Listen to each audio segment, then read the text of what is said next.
சாலைகளில் அனுமதியில்லாமல் வைக்கப்பட்டுள்ள பேனர்களை அகற்ற அதிகாரிகள் நடவடிக்கை எடுக்க வேண்டும் என்று எச்சரிக்கை விடுத்துள்ளனர். தேர்தலை முன்னிட்டு அரசியல் கட்சிகள் வைக்கும் பேனர்களால் பொதுமக்களுக்கு இடையூறு ஏற்படுவதாக தொடரப்பட்ட வழக்கில் உயர்நீதிமன்ற மதுரை அமர்வு இந்த உத்தரவை பிறப்பித்துள்ளது குறிப்பிடத்தக்கது. தற்போது இதனை முக்கிய செய்தியாக பார்த்து வருகிறோம்.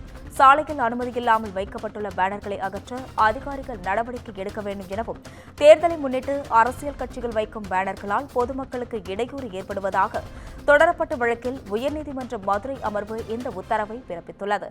மேலும் அதிகாரிகள் தங்கள் கடமையை முறையாக செய்ய வேண்டும் என்றும் உயர்நீதிமன்ற மதுரை அமர்வு இந்த உத்தரவை பிறப்பித்துள்ளது குறிப்பிடத்தக்கது. சாலைகளில் அனுமதியில்லாமல் வைக்கப்பட்டுள்ள பேனர்களை அகற்ற வேண்டும் என்றும், தேர்தலை முன்னிட்டு அரசியல் கட்சிகள் வைக்கும் பேனர்களால் பொதுமக்களுக்கு இடையூறு ஏற்படுவதாக தொடரப்பட்ட வழக்கில் உயர்நீதிமன்ற மதுரை அமர்வு உத்தரவு பிறப்பித்துள்ளது. தற்போது இதனை முக்கிய செய்தியாக பார்த்து வருகிறோம்.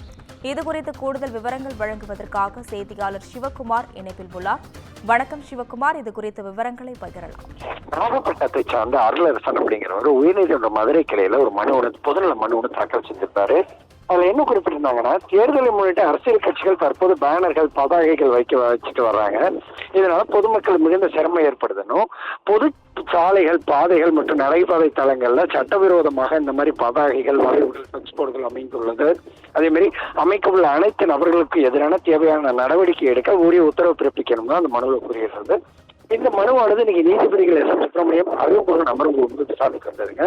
அப்போ நீதிபதிகள் பிறப்பித்த உத்தரவுல பொது சாலைகள்ல அனுமதி இல்லாமல் வைக்கப்பட்டுள்ள பிளெக்ஸ் போர்டுகள், பதாகைகள் உள்ளிட்டவைகளை அகற்றுவதற்கு அதிகாரிகள் உரிய நடவடிக்கை எடுக்க வேண்டும்னும், அவ்வாறு அதிகாரிகள் தங்கள் கடமையை முறையாக நிறைவேற்ற வேண்டும்னு உத்தரவிட்டு, அதே மாதிரி அரசு அதிகாரிகள் தங்கள் கடமைகளை செய்வதற்கு தான் மக்கள் வரிப்பணத்துல ஊதியம் பெறாங்க. உரிய அனுமதி இல்லாமல் பெற சட்டவிரோத அமைக்கப்பட்ட பிளெக்ஸ் போர்டுகள் உள்ளிட்டவைகளை உடனடியாக அகற்றணும். அப்படி எடுக்காம அந்த பிளெக்ஸ் போர்டுகளால் ஏதேனும் அசம்பாவிதம் நிகழ்பட்டா அந்த கடமையில செய்ய தவறிய அதிகாரிகள் மீது உரிய சட்டப்படியான நடவடிக்கை எடுக்கப்பட வேண்டும் தெரிவிச்சிருக்காங்க. இது தொடர்புடைய அதிகாரிகள் மீது சட்டப்படியான துறை ரீதியான நடவடிக்கைகளை எடுக்கணும் அப்படின்னு சொல்லி இருக்கிறாங்க. அதே மாதிரி சட்டவிரோதமாக வைக்கப்பட்டுள்ள பிளெக்ஸுகள், பேனர்கள் போன்றவற்றை கண்டறிந்து அகற்றுவது தொடர்புடைய துறைகளோட அரசு அதிகாரிகளின் கடமைகளாகும். இந்த கடமைகளை செய்வதற்கு நிர்வாகத்தில் உள்ள அதிகாரிகள் உயர்நீதிமன்றத்தை நாடுவது ஏற்புடையதல்லன்னு தெரிவிச்சிருக்காங்க. பிளெக்ஸ் பேனர்கள் அகற்றாம, அதாவது ஏதாவது பெரிய விபத்து ஏற்பட்டால் அதற்கு ஈடாக தொடர்புடைய அதிகாரிகளிடமிருந்துதான் இழப்பீடு வசூலிக்க வேண்டும் என உத்தரவிட நேரிடும் எச்சரிக்கை விடுத்திருக்கிறாங்க.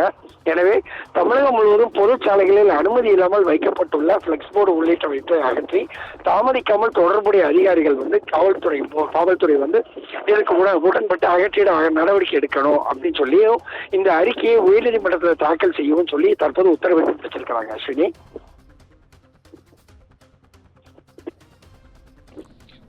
கூடுதல் விவரங்களுக்கு நன்றி சிவகுமார்.